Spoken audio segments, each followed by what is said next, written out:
আসসালামু আলাইকুম সুপ্রিয় শিক্ষার্থীরা, আশা করি ভালো আছো। আজকে তোমাদের সাথে আলোচনা করব তথ্য ও যোগাযোগ প্রযুক্তির চতুর্থ অধ্যায় থেকে রাজশাহী বোর্ড 2023 সালে যে সৃজনশীল প্রশ্নটি এসেছিল তার সমাধান নিয়ে। লক্ষ্য করো, আমাদের এখানে একটি উদ্দীপক দেওয়া আছে। নাম্বার 1 মান্থের অধীনে আমাদের সার্কেল আকারে আছে সার্কেল জানুয়ারি, সার্কেল ফেব্রুয়ারি, তারপরে আবার আছে নাম্বার 2 ডে, তারপরে এখানে দেখো কালো আছে, আবার এখানে বর্গ আছে। এখানে বর্গটা এখানে দেখো স্কোয়ার, অর্থাৎ বর্গটা আমাদের কালো করা আছে সানডে, তারপরে বর্গটা আমাদের কালো করা আছে মানডে। এটা হচ্ছে আমাদের একটি উদ্দীপক। আমাদের ঘ নাম্বার রিকোয়ারমেন্টটি চেয়েছে ওয়েব পেজটি প্রদর্শনের জন্য প্রয়োজনীয় HTML এর কোড করো। অর্থাৎ এই যে আমাদের একটি উদ্দীপক দেওয়া আছে, এর HTML এর কোড করার কথা বলা হয়েছে। সুপ্রিয় শিক্ষার্থীরা একটু খেয়াল করো তো, এই যে 1 নাম্বার 2 নাম্বার, অর্থাৎ 1 নাম্বার 2 নাম্বার দেওয়া থাকলে এটাকে কি বলে? এটাকে বলা হয় অর্ডার লিস্ট। এটাকে কি বলে? Order list. এখন 1 নাম্বারের ভিতরে আছে মান্থ, অর্থাৎ মাস। মাসের অধীনে আবার দেখো আমাদের আনঅর্ডার লিস্ট দেওয়া আছে। এই যে সার্কেল দিয়ে, বৃত্ত দিয়ে, তারা কি দিয়েছে? বৃত্ত, অর্থাৎ সার্কেল দিয়ে তারা এই যে 1 নাম্বার মান্থের অধীনে আছে কি জানুয়ারি ফেব্রুয়ারি, এটা হচ্ছে আনঅর্ডার লিস্ট। ঠিক আছে, এটা আবার সার্কেল। তারপরে আবার নাম্বার 2, এটা অর্ডার লিস্ট। এখানে আছে দেখো, এখানে কালো করা আছে। কালো করা দেখলেই কিন্তু তোমরা ডিস্ক দিয়ে দিবা, তাহলে কিন্তু অঙ্ক কাটা। এটা কিন্তু কালো তখনই ডিস্ক হবে যখন তোমার গোল আকারে থাকবে, অর্থাৎ বৃত্তের মতন থাকবে, থেকে কালো থাকবে, তখন তাকে ডিস্ক বলে।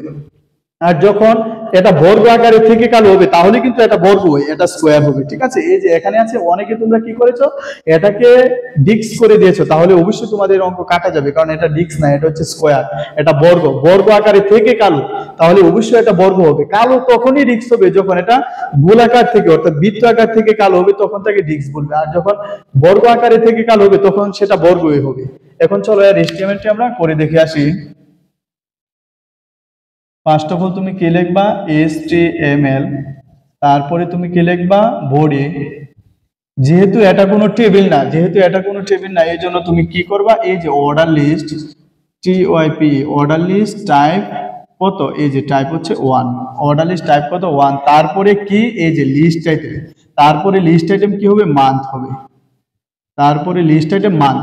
সুপ্রিয় শিক্ষার্থীরা, এই যে লিস্ট আইটেম শুরু করেছি, তারপরে মান্থ লিখেছি, তারপরে আমরা কি করতাম? এই যে লিস্ট আইটেমটা শুরু করেছি, এই লিস্ট আইটেমটা এখানে শেষ করতাম। এই লিস্ট আইটেমটা কি করতাম? এখানে এই যে LI দিয়ে এখানে শেষ করতাম। কিন্তু আজকে LI দিয়ে শেষ করা যাবে না, কারণ এই যে মান্থের অধীনে এই যে লিস্ট আইটেমটা তুমি শুরু করেছো, এই লিস্ট আইটেমের অধীনে আবার দুইটা আইটেম আছে, একটা হচ্ছে জানুয়ারি ফেব্রুয়ারি, কিন্তু এগুলো আমাদের অর্ডার লিস্ট না, এগুলো হচ্ছে আনঅর্ডার লিস্ট। এটা কি আবার মান্থের অধীনে, এই জন্য এখানে তুমি লিস্ট আইটেমটা শেষ করতে পারবে না। যেহেতু লিস্ট আইটেম শুরু হয়েছে, মান্থের কাজ এই যে জানুয়ারি ফেব্রুয়ারি করে গিয়ে লিস্ট আইটেমটা শেষ করতে হবে, তুমি এখানে লিস্ট আইটেমটা শেষ করতে পারবে না। তার মানে এই যে মান্থ, তোমার লিস্ট আইটেম দিয়ে তুমি মান্থটা লিখলা, তারপরে হচ্ছে যেহেতু ফেব্রুয়ারি, জানুয়ারি, ফেব্রুয়ারি এগুলো হচ্ছে আনঅর্ডার লিস্ট আছে, এই জন্য তুমি এখানে এই যে আনঅর্ডার লিস্ট, তারপরে একটা টাইপ বলে দিতে হবে, যে টাইপ, আনঅর্ডার লিস্ট টাইপ। এটা টাইপটা কি? এটা টাইপ হচ্ছে তোমার বৃত্ত। বৃত্ত কি বলা হয়? Circle, CIRCLE, circle. তারপরে কি করবা? তারপরে এগুলো হচ্ছে লিস্ট আইটেম। এই যে লিস্ট আইটেম দিয়ে তুমি লিখবা জানুয়ারি, তারপরে লিস্ট আইটেমটা শেষ করবা। পরবর্তীতে কি? ফেব্রুয়ারি। ফেব্রুয়ারি হয়তো আনঅর্ডার লিস্ট, এই জন্য তুমি ফেব্রুয়ারি লিস্ট আইটেমের ভিতরে দিবা ফেব্রুয়ারি, রীতিমতো তুমি লিস্ট আইটেমটা শেষ করলা। এখন খেয়াল করো, আমাদের আরো কি আছে না? তারপরে তো আবার অর্ডার লিস্টের ডে। এই যে 2 কিন্তু আমাদের অর্ডার লিস্ট, কিন্তু এই যে অর্ডার লিস্ট তো আমাদের লিস্ট আইটেমটা একটা শুরু করেছিলাম মান্থ, এই মান্থের শুধু মান্থের যে জানুয়ারি ফেব্রুয়ারি এই কাজটা আমরা করেছি। এখন কি করবা? লিস্ট আইটেমটা শেষ করে এই যে তুমি এখানে আনঅর্ডার লিস্ট টাইপটা ডিক্লেয়ার দিয়েছিলে, এখন তুমি আনঅর্ডার লিস্টটা এখানে শেষ করে দিবা, আনঅর্ডার লিস্টটা শেষ করে দিবা। এখন আমাদের এতটুকের কাজ শেষ, অর্থাৎ এই যে এতটুকের কাজ আমরা শেষ করে নিয়েছি। এখন এখানে যে আমাদের মান্থের শুরু করেছিলাম, এই যে লিস্ট আইটেম দিয়ে মান্থটা আমরা শুরু করেছিলাম, এই মান্থের অধীনে এতটুকের কাজ শেষ, জানুয়ারি ফেব্রুয়ারি। এখন কি করবা? এখন গিয়ে এখানে যে লিস্ট আইটেমটা তুমি শেষ করতা, এই লিস্ট আইটেমটা এখানে শেষ করে দিবা। এই লিস্ট আইটেমটা কি করবা? এখানে শেষ করে দিবা। আশা করি তোমরা বুঝতে পেরেছো।